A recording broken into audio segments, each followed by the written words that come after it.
శ్రీనివాస్ అన్న ఈరోజు పవన్ కళ్యాణ్ గారు కొండగట్టుకు రావడం జరిగింది. అదే విధంగా దాంట్లో భాగంగా టీటీడీ ఆధ్వర్యంలో 35.5 కోట్లు ఎంతో నిధులు మంజూరు చేయడం జరిగింది. టీటీడీ ఆధ్వర్యంలో ఇది మన మాల విరమణ గృహాల కోసం, అదేవిధంగా మన నివాస గృహాల కోసం అని విడుదల చేయడం జరిగింది. దీనిపై మీ స్పందన ఏంటి? అంటే టీటీడీ సొమ్ము ఇట్లా మిగతా గుళ్ళకు కూడా ఉపయోగించవచ్చా అనే విషయం నేను ఇప్పుడు దాకా వెళ్ళలేదన్న. నేను ఇప్పుడు ప్రెజెంటే చూస్తున్నాను.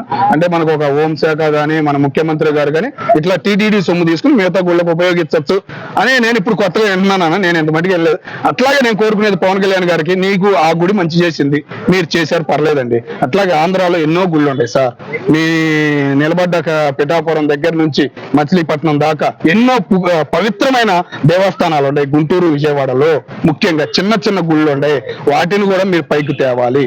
ఆ నిధిని ఇట్లా ఉపయోగించి ఆ గుళ్ళకు ఒక పేరు తేవాలి. దేవుడు